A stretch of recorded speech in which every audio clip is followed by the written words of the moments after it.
everyone, and welcome to another episode of LIMRA and LOMA's Insider Insights podcast. I'm Tina Beckwith. Now, today we're talking about a topic that sits at the intersection of demographics, financial planning, and human emotion: widowhood. Women are expected to be among the largest beneficiaries of the great wealth transfer.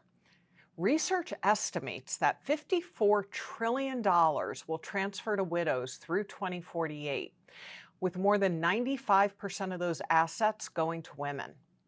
Now, at the same time, millions of women will face the loss of a spouse.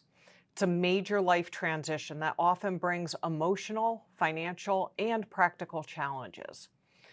We may ask, how can financial advisors better support these women during one of the most vulnerable periods of their lives? And with that, joining me today is Suzanne Norman, fellow at the LIMRA Retirement Income Institute and author of the research paper, A Widow's Walk to Financial Confidence. Suzanne, thank you so much for joining us today. Thanks for having me. Now, so curious, what inspired you to write this paper, and why do you believe widowhood really deserves more attention from financial services? Thanks, Tina. Yes, it's really personal. I am Gen X, born in 1966, and I have a lot of friends that are living this. I haven't yet, but I was on vacation with some dear friends, husband and wife, clear Gen Xers, who within 1 year lost each of their fathers. And being with them for a week and observing everything that they were going through, and the fact that their mothers were very ill prepared financially. Fortunately, there were resources, but as far as decision making, one had actually never written a check. And so listening to them gave me this insight. And of course, as a fellow and a coach and someone who's been in the financial services industry for over 30 years, we're really just beginning to see this wave. And one of the things that I really was attentive to was research that we've all heard about, which is McKinsey back in 2020 talked about the fact that about 70% of widows leave their financial professional after the death of a spouse. And to me, emotionally, I thought, what a difficult decision to be making at one of the most stressful, and in fact, research says the most stressful life event that we'll ever experience, the loss of a spouse. And to be changing advisors at that period of time seemed like there must be a way to prevent it, or at least help. Yeah, well, first of all, I'm so sorry to hear about that experience for your friends. To your point, very difficult time, and to be making a big change like that on top of what they're experiencing, that's a lot to navigate. Now, thinking about the demographics, your research highlighted that an estimated $54 trillion will transfer to widows through 2048, and Mhm. that's majority going to women. You know, why is this wealth transfer such an important issue for financial advisors to understand today? Yeah, there's a lot to unpack here, but I think most importantly, we talk about this in the industry all the time, money in motion, right? The life events where we move money from one place to another, and a lot of times that's the sale of a business. It could be retirement assets, but looking at this $54 trillion, and we've got about 11.7 million widows in this country growing every day. So to me, that just spoke to this massive money in motion event. And in the industry, we do know that surveys tell us a lot that women are not necessarily feeling seen and heard. And some of that is, and I put it in the paper, by choice, meaning that they have in the silent and baby boomer generation said, you know what, that's not my job. He likes the investing, he'll do it. And so realizing that we've got these gaps of education, of confidence. I also talk a lot about the fact that confidence and competence aren't always the same. And women actually, when we measure it, are great investors. But there's been this abdication. UBS uses this term in their research. So recognizing all this money moving and maybe people that aren't necessarily equipped and have the skill set that they need. Yeah, that makes sense. And, you know, to your point, many financial professionals might focus more on the financial implications of widowhood, but your paper emphasizes that this is more of an emotional journey as well. So, what do financial professionals often miss when they think about supporting their clients who may be widowed recently? Yeah, it's a good point to make because when we think about people that are drawn as professionals to the industry, a lot of them, of course, love the investing and the math, as I call it. And so it's kind of this head, this intellectual. And I think we all know the best advisors recognize that they're going to be a combination of kind of head and heart, right? So they're using that empathy. And so I think what we're seeing is recognizing that with this grief that happens, of course, with the loss of a spouse, we've got to kind of lean into that qualitative emotional work first as professionals.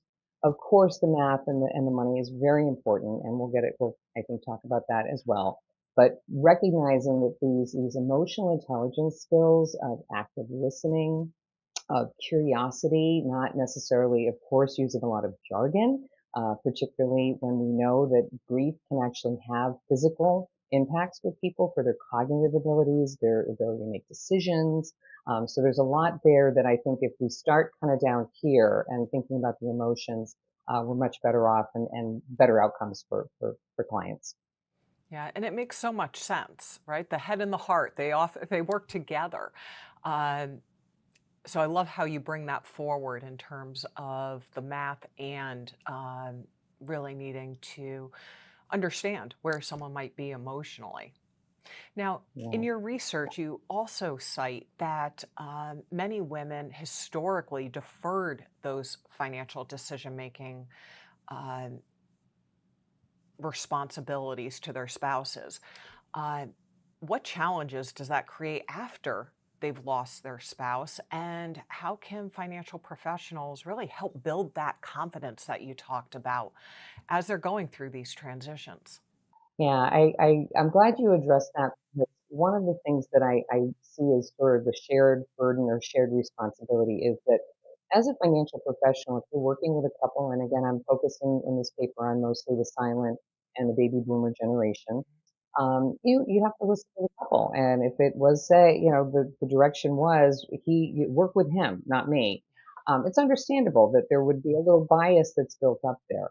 But one of the things that is missing oftentimes, even if you disagree with that 70% leave, and most of my financial professional friends, don't necessarily agree with that number, but it does speak to trust and the fact that maybe there isn't a strong relationship there. So when I'm coaching people about how to really interact with advisors, it's making sure that you are, seen and heard and that there are those open-ended questions that I kind of mentioned before with that active listening and a curiosity. So even if during the marriage, before the widowhood event, advisors remember to ask those questions to both people. And when you're doing maybe diagnostics or assessments, have both of them fill it out and be sort of pushy and nudgy.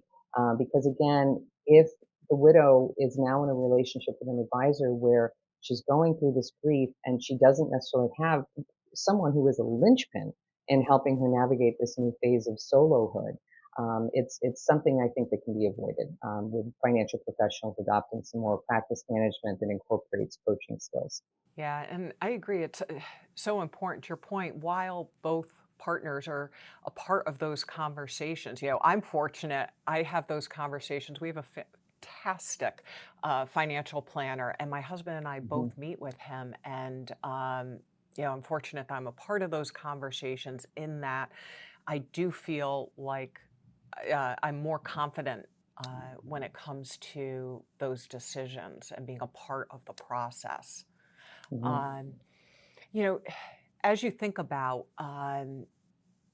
the practicality piece of it, right? So, the first year checklist for widows after they've had this experience, what do you think are some of the most important things that financial professionals should prioritize during those early months uh, following Yeah. the death of a spouse, right? How do they go about approaching those conversations?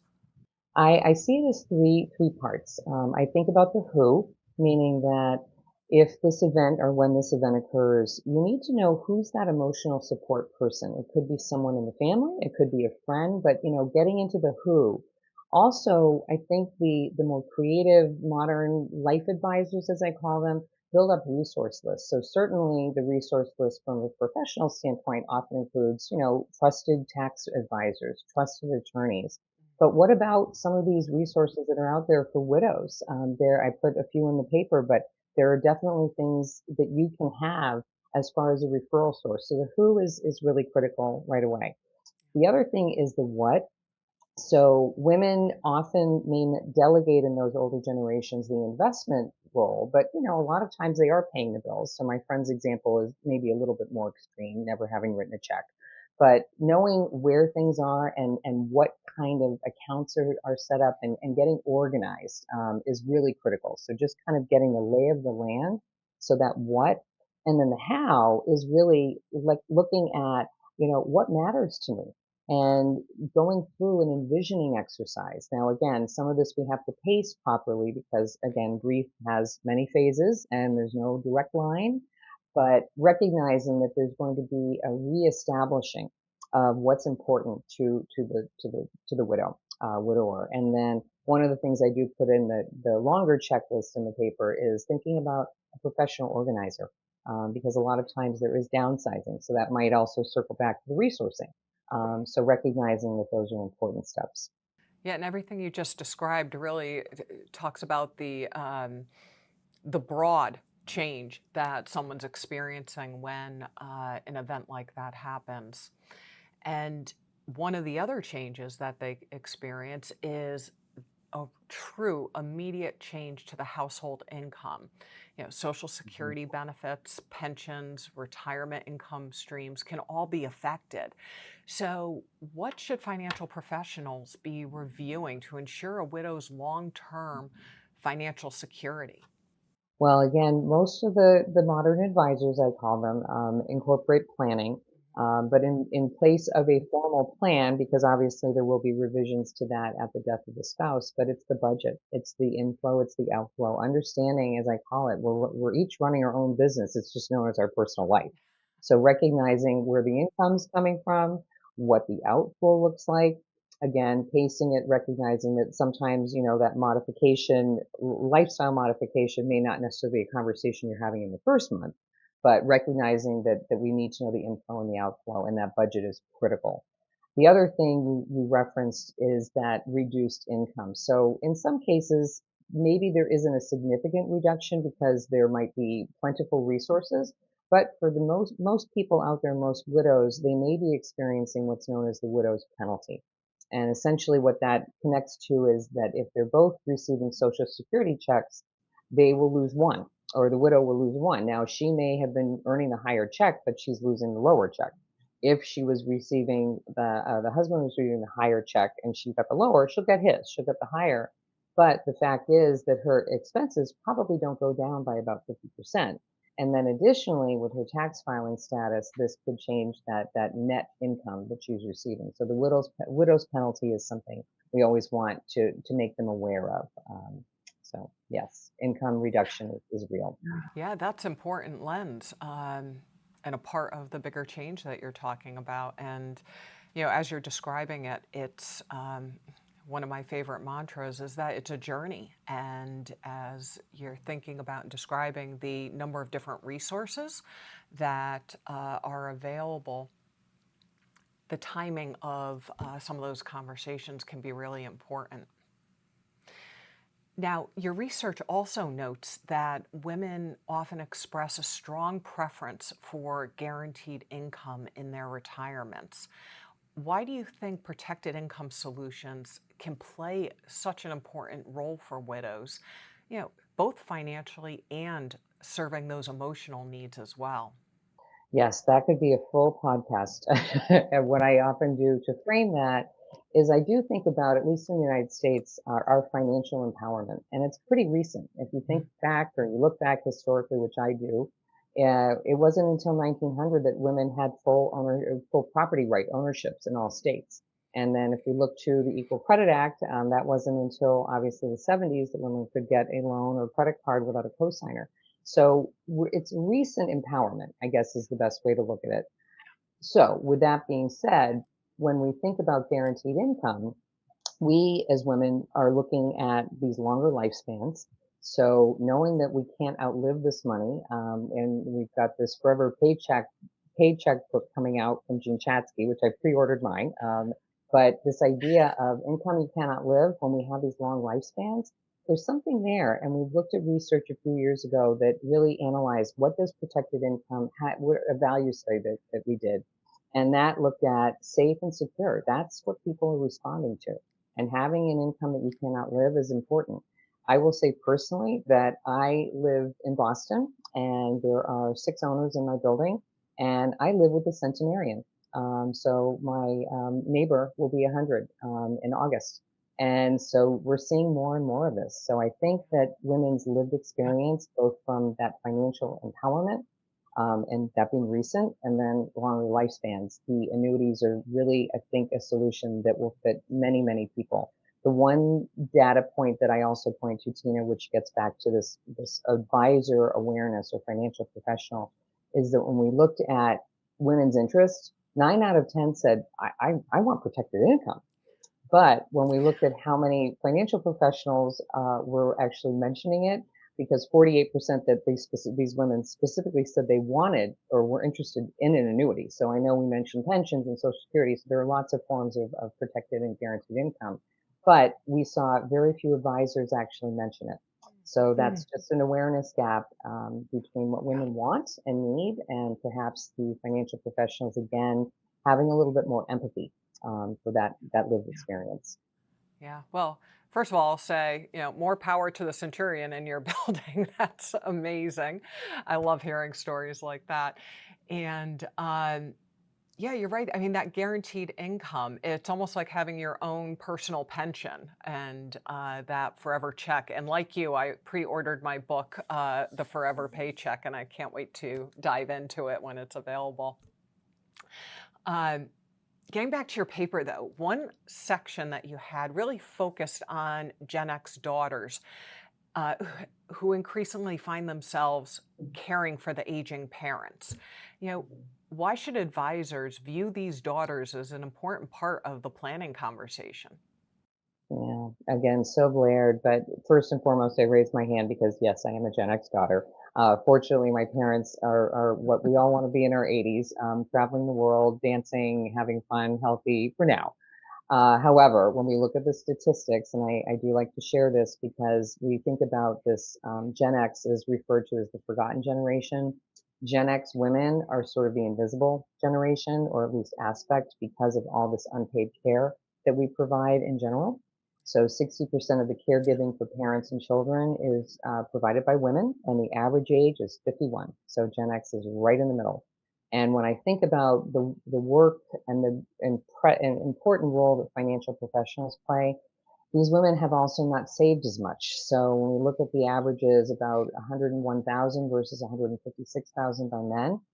Depends on how you slice and dice it, but that's the average for Gen X women.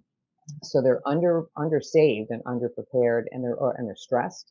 So we know the levels of Yeah. depression are much higher for the caregivers. So as a financial professional, clearly financial professionals are not mental health professionals, but being again aware and having that empathy. And then when we think about money in motion again, so assuming that there is money left over from these parents, and I know there's a lot of perspectives on that, but let's just look at that 54 trillion again. Preparing her for this inheritance and building that trust and relationship now is really important. So, call to action for advisors. Yeah, I mean, as you're pointing out, it's women can inherit twice from their spouses as well as their parents.